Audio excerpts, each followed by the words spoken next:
Hola, muy buenas noches a todos. ¿Cómo están? Es un gusto saludarlos. Pues bienvenidos a otra sesión más. Ya les comentaba Arturo que se tuvo ahí algunas fallitas técnicas, pero bueno, ya estamos con ustedes y pues como siempre es todo un placer saludarlos. Ver el avance que están teniendo es maravilloso.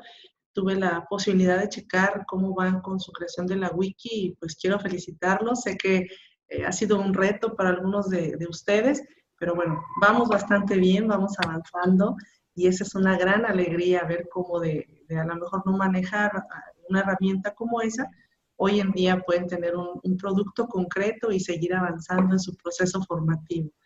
El día de hoy la intención es abordar dos cuestiones. La primera sería dar como una reseña breve de lo que es el diseño instruccional, o sea, como recuperar ideas centrales que nos pueden ir llevando un poquito más de la mano a lo que es el diseño instruccional, la teoría de estos modelos, y después aclarar algunas dudas que puedan tener con respecto a sus actividades, ver en la plataforma lo que sigue y tomar algunos acuerdos. Eso sería lo que vamos a estar haciendo el día de hoy. Entonces, pues bienvenidos todos, es un gusto estar con ustedes. Y vámonos entonces ya para no hacerlos esperar con el tema, el primer tema que es la teoría del diseño instruccional. Y bueno, ya como les comenté, estuve viendo que ya tienen por ahí algunas ideas acerca de eh, los diferentes modelos que existen y no nos vamos a detener mucho entonces en los autores, sino será una aclaración, eh, pues de alguna forma breve, pero espero sustancial, sobre cómo surge la teoría de diseño instruccional, a qué atiende y para qué está hecha, para que podamos ir encontrándonos en ella como una fortaleza que podemos adoptar para la práctica docente. Pues bueno, me gustaría iniciar con eh, esta frase que dijo Duke en 1929, y él dijo, las leyes y los hechos, incluso cuando lleguemos a ellos de una forma totalmente científica, y en este sentido estamos hablando de las teorías del aprendizaje, no proporcionan reglas para la práctica. Su valor en la práctica de la enseñanza y toda enseñanza es una forma de práctica, ya sea inteligente o accidental y rutinaria, pero es directa. Consiste en dotar de instrumentos intelectuales para que puedan ser utilizados por el educador. Esto entonces nos deja ante una situación interesante, importante, que es la siguiente. Permítanme aquí mover un poquito esto. Lo que nos decía entonces este autor es que efectivamente existe, déjenme quito el audio de los micrófonos para que no interrumpan el audio de la videoconferencia. Los vamos a dejar un momento así en silencio. Les pido que así se queden para poder escuchar la videoconferencia y ahorita yo los activo. Entonces, decíamos que los teóricos del diseño instruccional se dieron cuenta que la teoría del aprendizaje, que como ustedes recuerdan en la primer videoconferencia aclaramos que era una teoría que nos estábamos apropiando del campo de la psicología, es decir, que no surge en el terreno de la pedagogía ni de la didáctica, sino que surge en el campo de la psicología, pues nos la trajimos al área pedagógica, pero esta teoría del aprendizaje se encarga de definir cómo se aprende. Eso es lo que nos dice. Por ejemplo, si nosotros nos vamos con la teoría cognitiva de Piaget, podemos entender que hay estadios, que hay etapas, que si tiene 4 años, entonces estará en tal estadio. A lo que vamos es entonces que nos va definiendo ese proceso de aprendizaje. Bueno, pero para llegar a la práctica faltaba más. Faltaba entonces entender qué teníamos que enseñar. Si ya sabemos cómo se aprende, entonces debemos saber qué se debe enseñar. Y de eso se encarga la teoría curricular. Pero aún faltaba dar un paso más. Faltaba una teoría entonces que nos dijera cómo enseñar. Y de eso se encarga la teoría del diseño instruccional. Y hay algunos autores que la llaman de la siguiente manera y me parecen nombres fascinantes. Teoría de la práctica o bien teoría de las decisiones. Qué interesante que exista una teoría de las decisiones. ¿Por qué? Porque la práctica docente estará siempre aunada a las decisiones didácticas. En un sentido estricto, todo lo que sucede en un aula tendría que estar ligado a una decisión didáctica. Pues bien,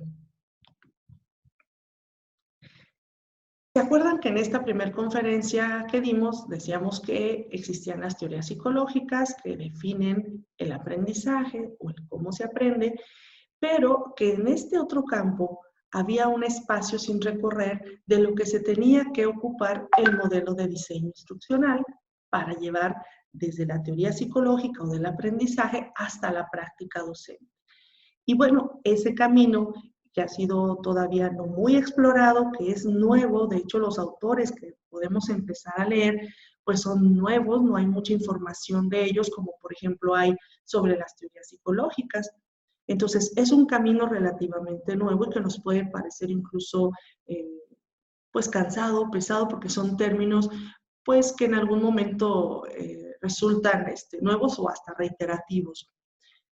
Bien, pues entonces la teoría del diseño instruccional tiene las siguientes características. Primero, está orientada hacia la práctica.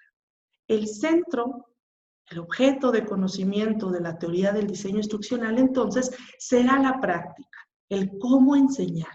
Y pone énfasis en las decisiones que el docente toma para lograr sus objetivos de enseñanza. Pero además, la teoría instruccional propone métodos. Estos métodos son situacionales, no universales. Quiere decir que a diferencia de la teoría del aprendizaje, que es descriptiva, que nos dice que el alumno de 4 años siempre aprenderá tal cosa y que estará siempre en determinado estadio, esta teoría en sus métodos nos prescribe determinadas situaciones y nos prescribe algunas condiciones o algunas reglas para que el proceso de enseñanza sea más eficiente. Pero además reconoce condiciones educativas. Entonces, la teoría del diseño instruccional reconoce situaciones. Estas situaciones, como ya lo dijimos, los métodos son situacionales, no universales. Estas situaciones son diferentes con el término contexto. ¿Por qué hay diferencia con el término contexto? Porque nuestro autor, que es Charles Reigelut, decía que no todo lo que existe en el contexto determina o afecta el proceso de enseñanza. Voy a poner un ejemplo. Supongamos que tenemos un jardín de niños o una primaria o una secundaria que está ubicada de forma urbana. Y entonces yo cuando defino mi contexto digo ubicada en una comunidad urbana. Pero resulta que esta primaria, por ejemplo, está en la zona más pobre de esa ciudad, en un lugar donde no hay acceso, por ejemplo, de transporte público, donde aún no hay internet, donde se carece de servicios públicos, etc. Pero tengo otra primaria en zona rural y resulta que en esa zona rural pues hay un gran ingreso económico y un gran crecimiento, aunque sea rural, por las condiciones, no sé, de la ganadería.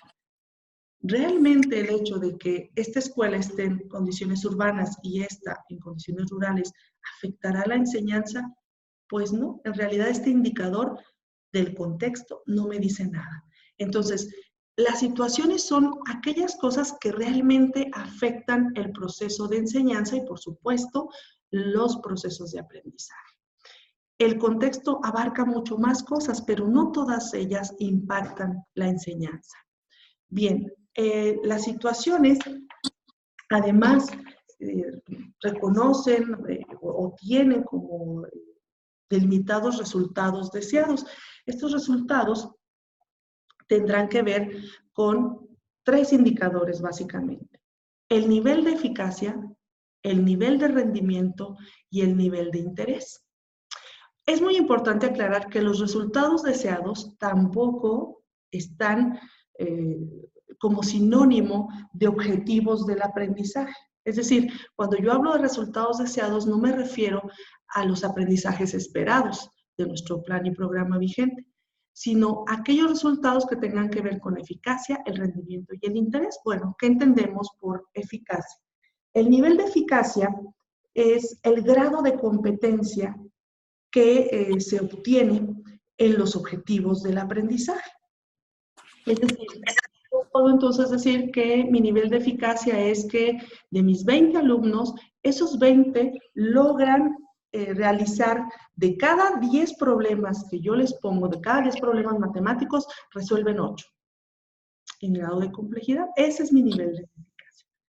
Mi nivel de rendimiento, entonces, es el nivel de eficacia, este que obtuve acá, pero considerando el tiempo invertido en ello y los costos de esa enseñanza.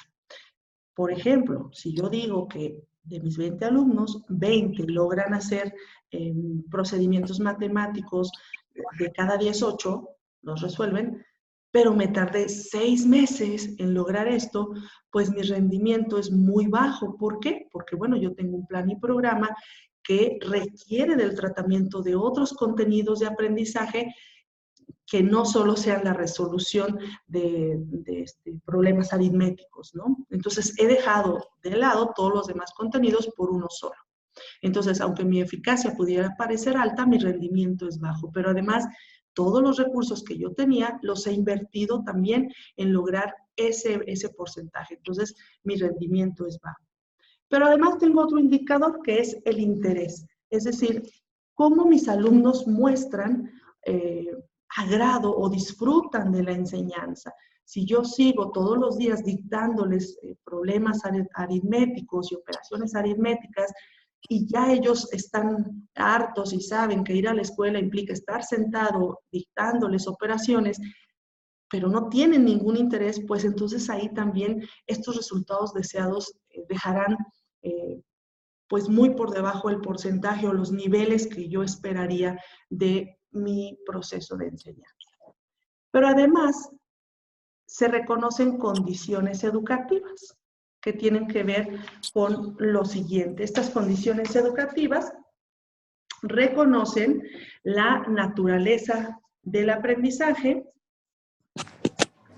la naturaleza del alumno, la naturaleza del ambiente de aprendizaje y la naturaleza de las limitaciones al desarrollo del aprendizaje. ¿A qué me refiero con esto? Bueno, la naturaleza de lo que se va a aprender o del aprendizaje nos lleva a entender el modo en el que se aprenden los diferentes conocimientos. No será la misma manera si yo quiero motivar en la construcción de un aprendizaje de ballet que el aprendizaje de diseño instruccional. La naturaleza de lo que se va a aprender es muy diferente y entonces implicará estrategias didácticas diferentes. No es lo mismo entonces adquirir conocimientos que aprender técnicas.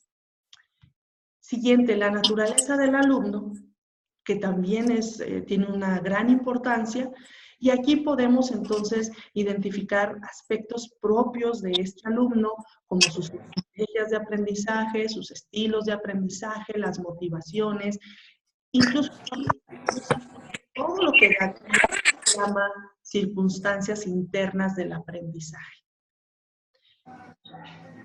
Si mi alumno llega sin desayunar, pues es una condición educativa propia de mi alumno. Sin embargo, va a impactar el desarrollo de mi enseñanza. Y es una condición que yo tengo que tomar en cuenta. No podré cambiar la situación de mi alumno o el contexto de mi alumno, pero sí entonces tendré que planear actividades en las que yo considere esa característica. Si a lo mejor mi alumno no desayuna y yo quiero como primera actividad poner a los alumnos a hacer ejercicio, pues entonces estaré cometiendo un error metodológico, porque mi alumno en ese momento va a utilizar la última fuerza que le queda y después va a tener un bajón glucémico y entonces se me va a dormir como a las 10 de la mañana. Entonces yo tendré que considerar hasta esos aspectos. El siguiente es la naturaleza del ambiente de aprendizaje. Es decir, tengo que considerar cómo es el ambiente en el que mi alumno va a aprender y cómo será el ambiente en el que yo voy a proceder o donde voy a implementar mis estrategias didácticas. Por ejemplo, no es lo mismo estudiar solo en casa que en un aula con 26 compañeros. Pero sin embargo, aunque esto nos parezca muy lógico, luego vemos prácticas docentes donde el maestro deja de tarea resolver 5 problemas de sumas y restas, por ejemplo. Al siguiente día, eso lo hace solo en casa, pero al siguiente día llega al aula y entonces el maestro, teniendo 30 alumnos, los pone a hacer otra vez la misma actividad. Les pone problemas aritméticos para que los resuelvan en solitario. Aquí hay un error en la estrategia que se está utilizando, pues no se está optimizando el ambiente de aprendizaje. Es decir, si ahora tengo 30 alumnos, estoy en posibilidades de cambiar mi estrategia didáctica y entonces ponerlos por equipos, plantear un problema, armar un debate, generar diferentes problemas en diferentes equipos y luego plantear hipótesis, en fin. Tendría que diversificar mi estrategia porque mi ambiente es otro y no puede ser el mismo que el que tuvo solo en casa. Y por último, la naturaleza de las limitaciones al desarrollo del aprendizaje. Por ejemplo, de cuánto tiempo y dinero disponemos para planificar y desarrollar la enseñanza. Miren, cuando estábamos con los proyectos de enseñanza, esta etapa difícil que vivimos en el magisterio, a mí me tocó evaluar algunos de estos proyectos y entonces yo veía una situación pues algo curiosa, ¿no? No se tenía en cuenta estas condiciones educativas.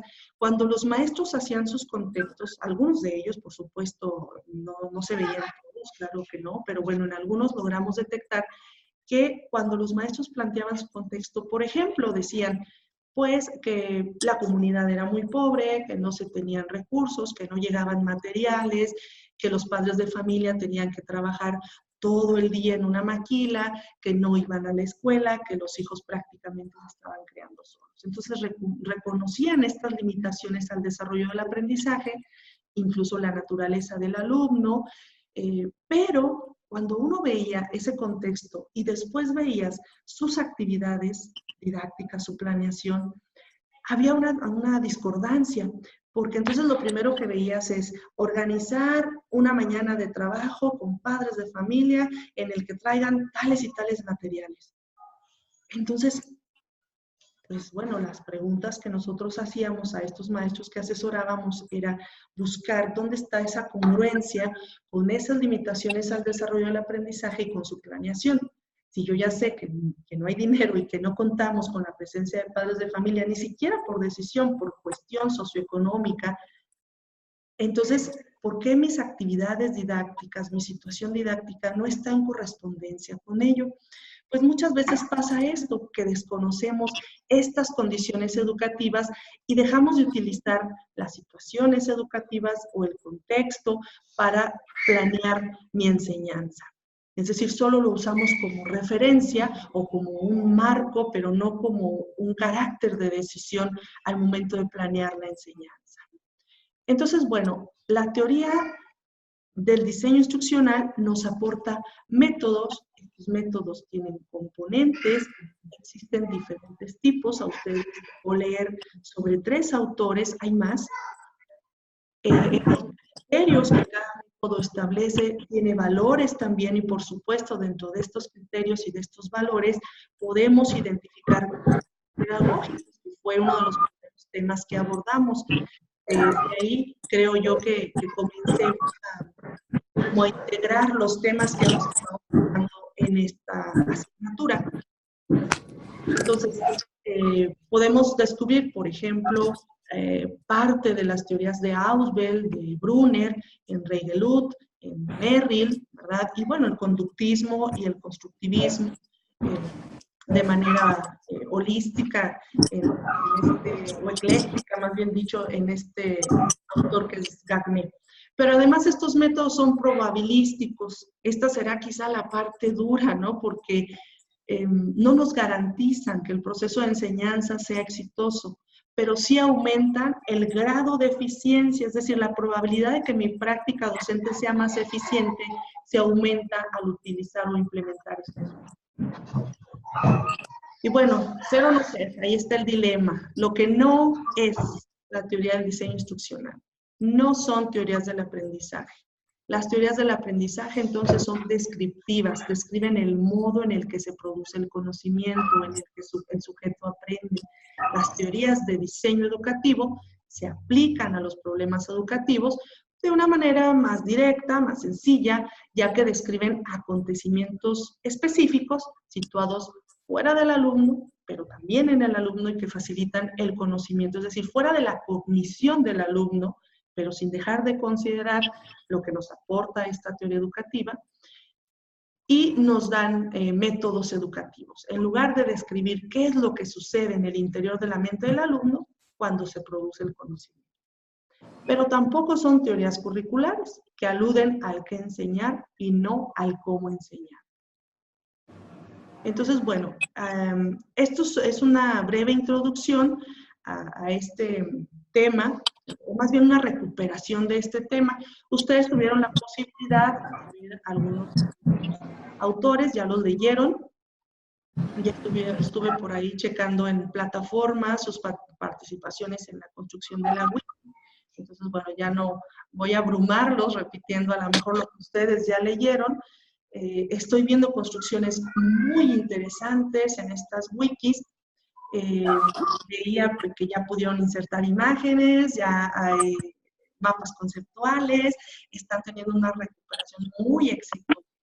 Les quiero recordar que estas herramientas son formas de construir colaborativamente, es decir, todos los miembros pueden seguir editando, incluso si alguien sube algo que a otro miembro le parece que no es adecuado o que él lo desarrolla de otra manera, pues se pueden comunicar, se puede borrar, se puede sobreponer. Yo puedo ver el historial, entonces yo iré viendo la participación de cada uno de ustedes.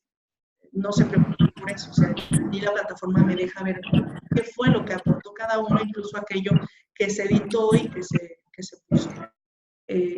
La intención de usar la wiki es eso, construir colaborativamente, no se trata de fragmentar, es decir, yo ya puse esta parte y a ti te toca lo otro, sino como un buen trabajo en equipo, es una construcción colaborativa. Si ya construyeron, subieron contenido y la revisan y quieren cambiar, aún lo pueden hacer, todavía se puede editar.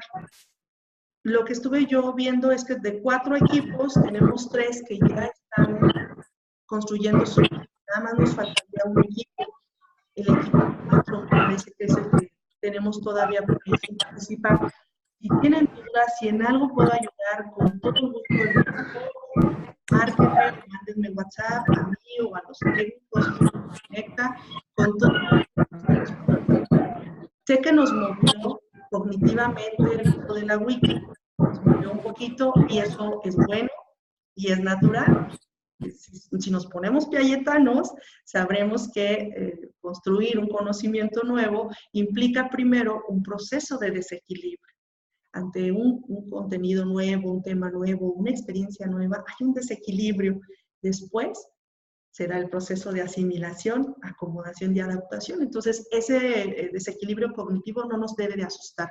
Es natural. Quien tuvo dificultades, no se preocupe. Es natural enfrentar ese tipo de desequilibrios cognitivos y son favorables porque nos permiten, nos ponen en condición de aprender. Entonces, si hay dudas, con toda confianza, por favor, pregunten. Pero van muy bien, estuve leyéndolos, van bastante bien. Bueno, hay otro tema que me gustaría compartir con ustedes, pero antes sí me gustaría preguntarles si alguno de ustedes quiere comentar algo sobre los autores que ha leído, si tiene alguna duda, si hay alguno que le haya entusiasmado más, si le están ayudando a su práctica alguno de estos autores. Entonces, pues no sé si alguien tenga la intención de participar, me lo puede hacer saber por el chat o desactivar su micrófono y entonces escucharlo.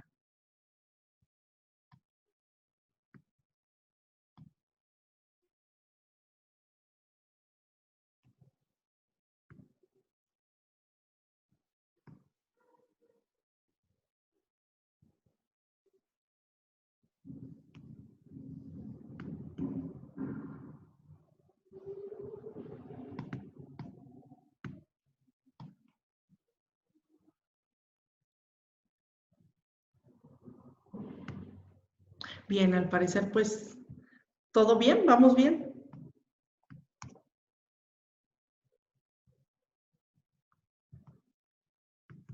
Ok, bueno.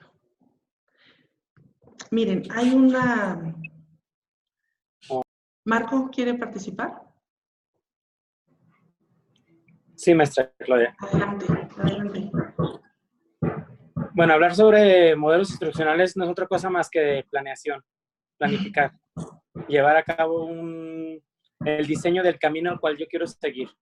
Ajá. Y me pareció interesante leer los autores, sus diferentes puntos de vista, de que al último, y nunca me había caído ese 20, de que al último lo que queremos es un cambio de conducta, un cambio en los esquemas, en los alumnos, que nos van a dar como consecuencia un aprendizaje. Y es cierto, hasta cuando un aprendizaje nos llega también un cambio de percepción, como lo maneja Reigeluth. Nos maneja que se promueven cambios en la conducta y esquemas de la persona. Entonces sí me pareció interesante saber sobre el diseño instruccional, el cual yo no lo había yo leído antes. Estos autores para mí de alguna manera son nuevos. Ni en la carrera de la licenciatura de psicología lo leí.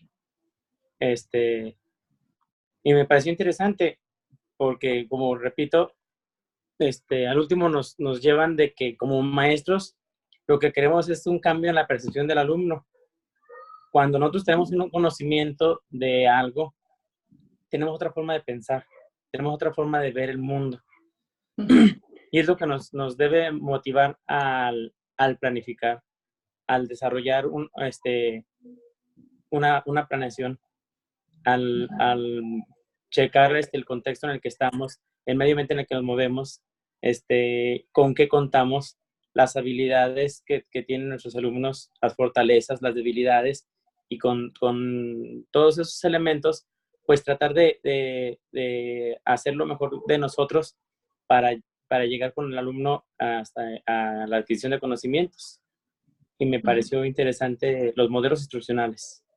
Claro, hay unos que son de origen conductistas, hay otros que son de origen constructivistas, hay otros que son eclécticos, hay unos que son muy sistemáticos como Lebren y Berthelot, son muy sistemáticos, nos plantean un plan pedagógico sistemático que conlleva análisis, planificación, desarrollo, implantación, control y revisión. Y me pareció interesante. Ahorita estoy con el celular porque precisamente no me llegó ningún correo. Y tuve que recurrir al celular.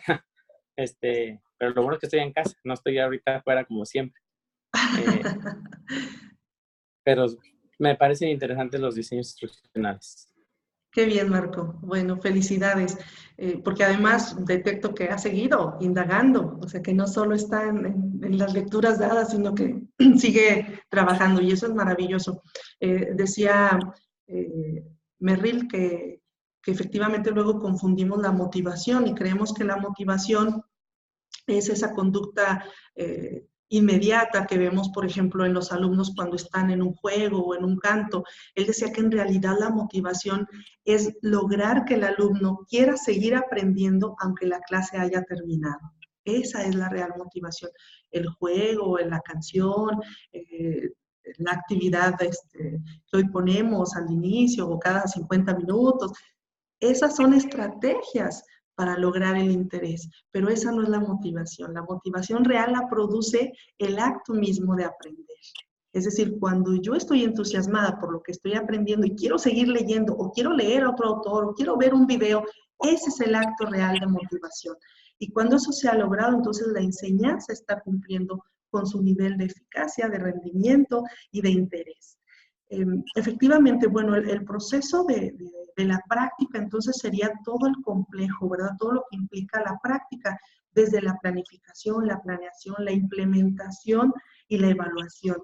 Todo eso debe de contener el diseño instruccional, todos los elementos que yo considero para que mi práctica sea eficiente y logre los objetivos de aprendizaje, pero también tenga resultados educativos como los que ya mencionamos. Muy bien. ¿Alguien más le gustaría participar con esto que ha ido aprendiendo de esta lectura de estos últimos autores?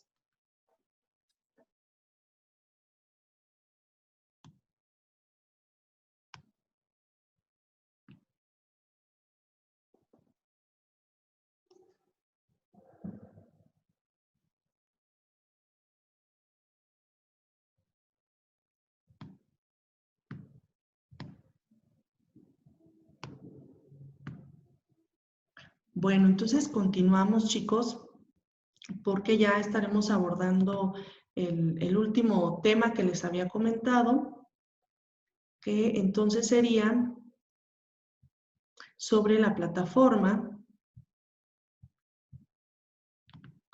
Miren, en la plataforma podemos ver en la actividad, en la sesión 4, modelos para el diseño de la instrucción, tenemos 4 actividades. La primera actividad implica la lectura de este documento que, bueno, fue base para esta asignatura, y es hacer esa lectura, aprender a través de la práctica y luego realizar una planeación de una situación o una actividad didáctica y subirla a plataforma. Obviamente, integrando lo que ya aprendieron o consideraron de estos autores, pero también con las reflexiones del módulo y obviamente de esta última lectura que van a realizar. La segunda actividad es en la que me gustaría que nos fuéramos con la idea precisa, porque lo que implica es igual hacer una lectura que tiene que ver con la resolución de problemas en colaboración, que es del mismo libro, que es nuestro documento base. En la bibliografía general del curso tienen más documentos, pero la verdad es que este libro pues es el básico.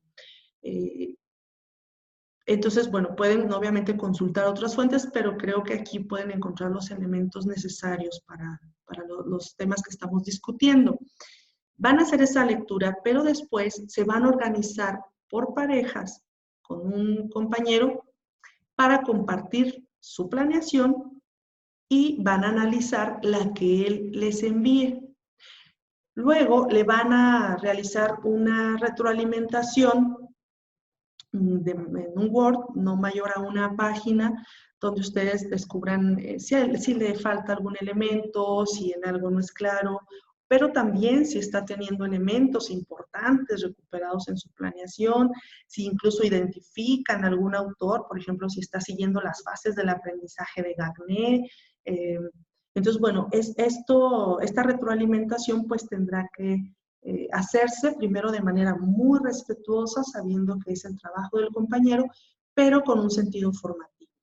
No mayor a una página, la retroalimentación, y subirían a esa actividad 2 esa página de Word como retroalimentación.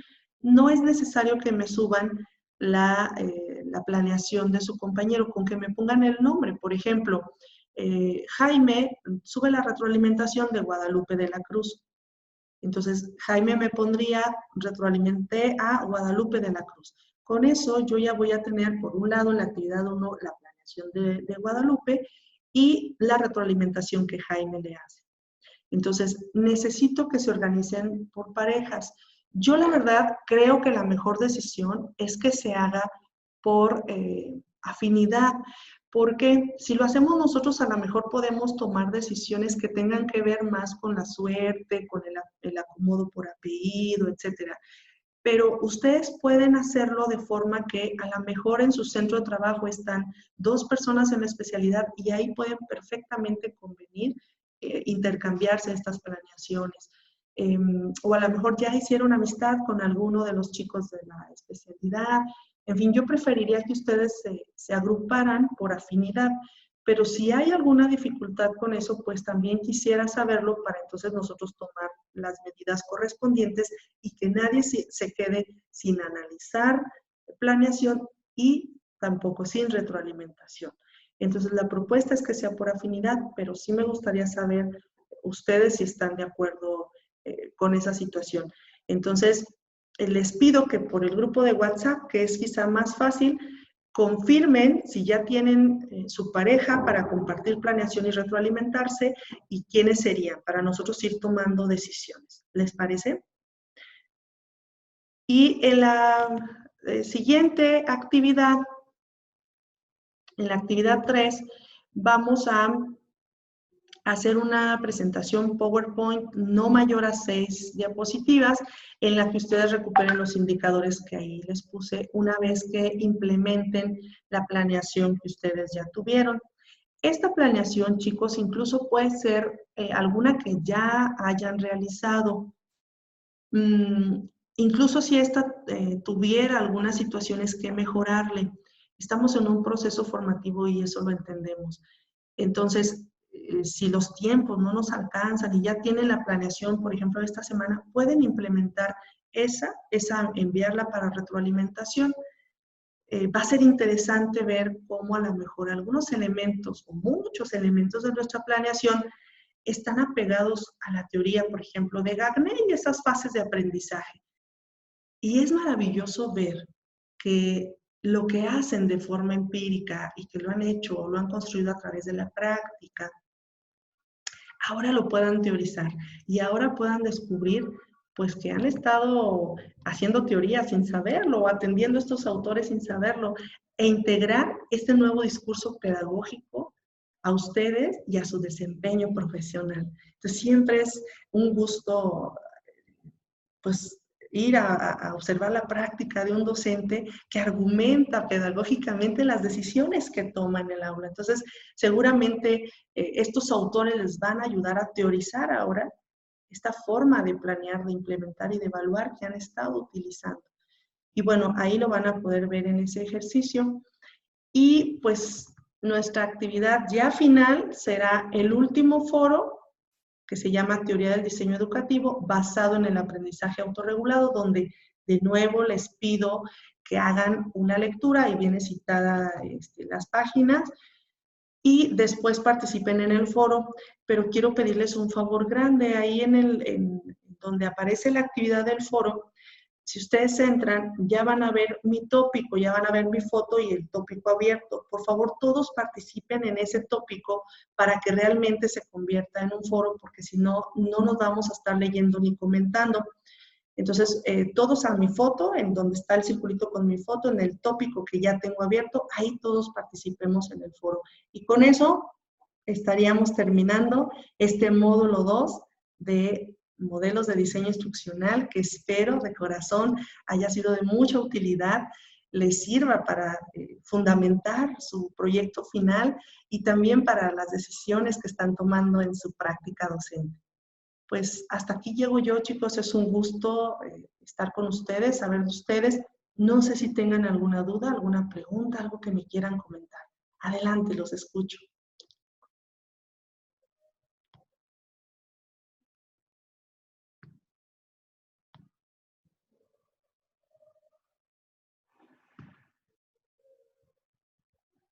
Me gustaría preguntarle a Lupita, a Guadalupe de la Cruz, ¿cómo va? ¿Cómo se siente con el trabajo? ¿Si vamos bien? Buenas noches, maestra. Hola, buenas noches. Pues yo me he sentido muy emocionada, sinceramente, con las lecturas que hasta el momento he leído. Me han servido mucho en mi práctica, me han ayudado a identificar pues diferentes momentos de ella. He podido retomar algunas otras cosas en mis clases. que me han servido mucho, estar bien atenta a dejar aprender. En las orientaciones didácticas, pues me he puesto ya más lista para pues poder brindar una educación de calidad a mis chiquitos. Muy bien, excelente. ¿Dudas hasta ahorita, maestra? Pues hasta ahorita no, maestra, todo está perfectamente. De hecho, ya hasta tengo una compañerita de planeación que también anda muy emocionada. Excelente. ¿Quién es, Entonces, maestra? ahí vamos. Es Mayra Solano. Ok. Aquí la tenemos también presente a Mayra. También. Excelente. Muy bien. Qué gusto. Sí, Bien. maestra, muchas gracias. Muchas gracias a usted y gracias porque han estado participando maravillosamente bien. Gracias. Maribel, ¿qué nos puede comentar? ¿Cómo está? Bueno, pues, ¿sí me escuchan? Sí, perfecto. Buenas noches.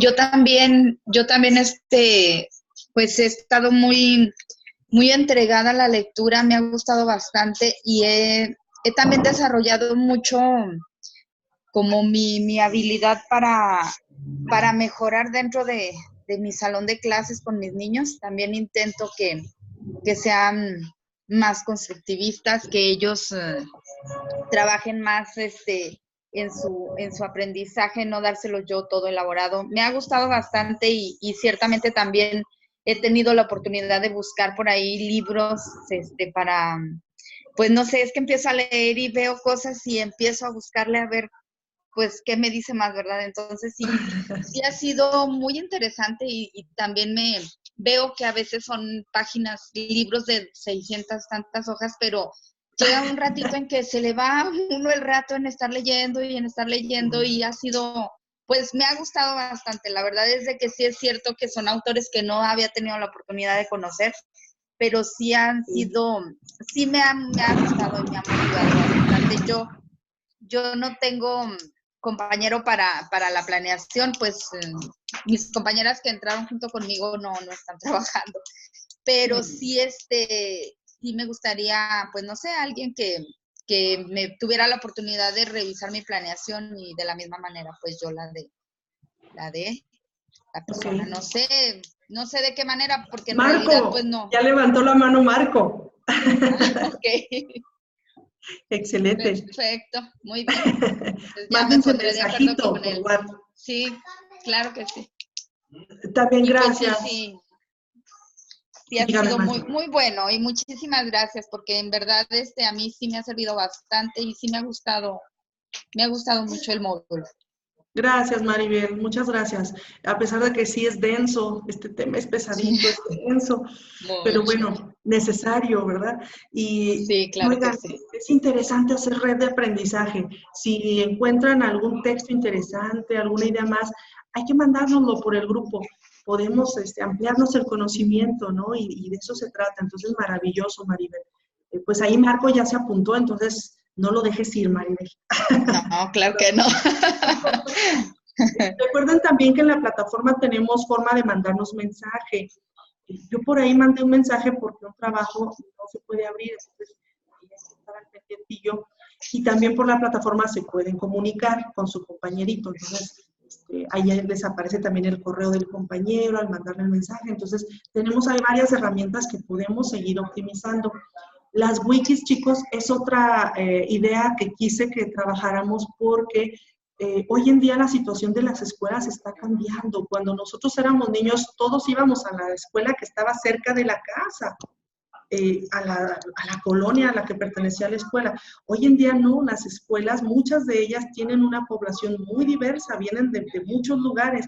Entonces, estos trabajos en equipo que en nuestra infancia eran tan clásicos, pues ahora se van complicando. La wiki es una excelente forma de organizarlos.